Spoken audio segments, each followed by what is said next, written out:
Hi there, I'm Terry Burns, and I've been doing a 24-part series on explaining the hieroglyphic monad of Dr. John Dee of London.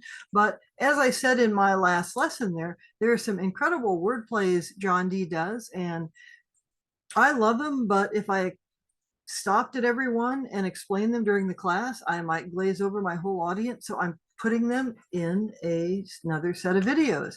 So that's what this is about. This is the first video of word plays in the hieroglyphic monad. You have to understand how Dee's associative, punny, elusive mind works to understand the monad. And this is the first video. This is the only word play where I also talk about it in the class itself. And this has to do with the frontispiece, where there is this odd thing that I'm going to talk about now because it's kind of cool. All right, here's the original frontispiece in Latin. Here's the one in our translation. Dr. Nancy Turner and I translated the hieroglyphic monad over a series of many years, and it came out in 2021 from Ouroboros Press down here. And you can see on this artwork by Michelle Anderst that the frontispiece is all translated except for this scroll. And that's because there is some wordplay in that scroll that I think is just brilliant. And I wanted the chance to talk about it in the introduction to the book. So I did, but I'm also going to talk about it here.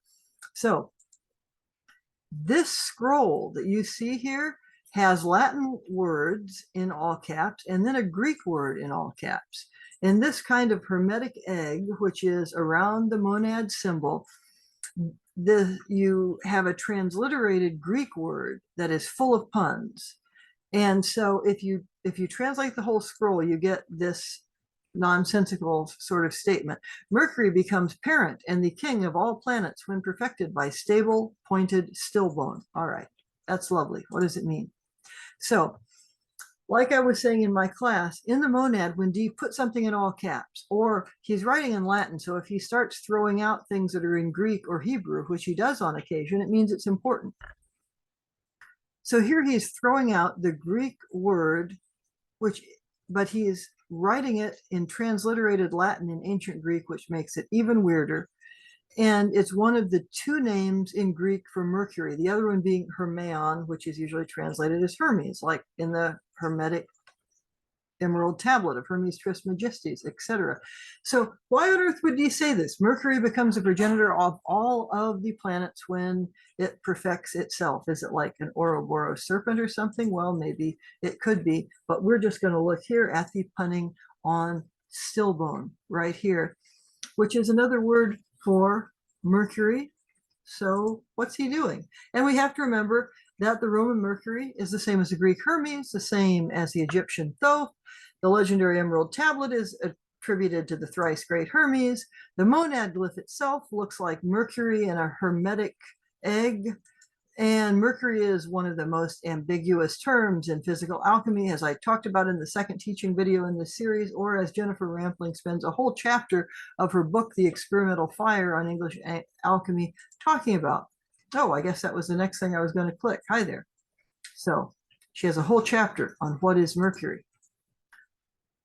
Whether Mercury is being used as an alchemical term, a hermetic term, or whatever kind of term, it is important. So we're going to figure out what this means, and can wordplay help? Well, if you're Dee and you're merging Kabbalistic, biblical, and Platonic thought, especially the cosmogenesis in Timaeus together, oh, that's wordplay is sometimes the only way to get at it.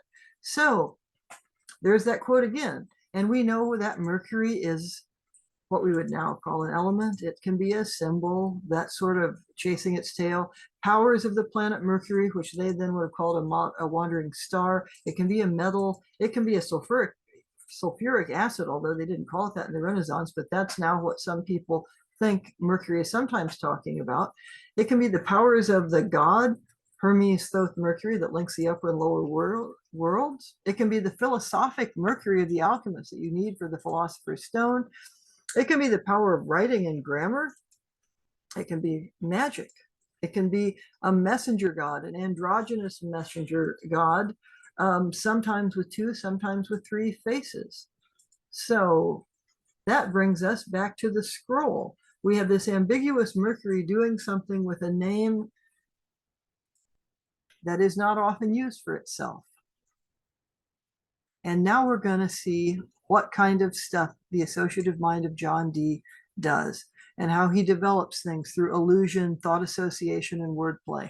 The text here is as rich as anything you'll find in Shakespeare, more than most of Shakespeare. So, as I've mentioned, this is all Greek letters, all caps. And that's Dee shouting out, this is important. But he's not saying why it's important. Now, I have to say, when Dr. Turner and I translated the Monas Hieroglyphica, there was not one time, not one, where Dee was using all caps, and it didn't become evident pretty quick there was a reason for it. And when he's using all caps and switching into another language, even more so. Okay, so let's look at his reason for doing this on the frontispiece. Stilbon is a transliteration of the Greek name of the god of the wandering star, more often called Hermes, Mercury. Told you that already, but his name is derived from the Greek verb to glitter or gleam. It literally means the shining one. So maybe you can think of other shining ones. But there's also wordplay with this, and it's wordplay in Latin about Greek coming back to Latin by way of French. Like, how does somebody do that? Well, you're John Dee. That's how you do it. So the still part of the pointed Stilbon makes us think of the Latin stylus, which can be a stake, a staff, or of course, like a stylus, a pointed implement used for writing.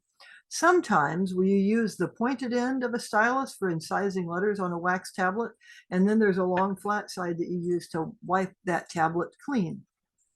Throughout the monad, the reader will encounter multiple places where something bright, sharp, and pointy will pierce something. Don't believe me? Read the monad or come join us for my class on it. But Mercury does this. The point of the astrological sign, the zodiacal sign for Aries does that. The monad itself does that. It seems to pierce the ethers, and then it emits or creates a punctum, a point, a portion, or a puncture. So that's still onto bon. C'est bon, right? Bon is good in French, and that comes from Latin, bonum. So now, if you combine the word of the stele, like the stylus, with bonum, you also have the way that some Greek comments of Plato, since Dee is a Neoplatonic Hermetic philosopher, some of the ways they're translated, like the good, the Platonic good, the civic good for everyone, what is morally and metaphysically good, translates into Latin as the bonitatis. So shorten that to bon, and you have Stilbon. So if you're playing with words, what you have in this scroll is the piercing first creation of the good into the universe as a monad. And that's what this scroll says. Now, what happens if you don't get it? Well, you miss the main meaning. And that happens often with his word plays. Some of his word plays are a lot more funny than that one, but we'll have a whole string of these here. Have a great day. Bye-bye.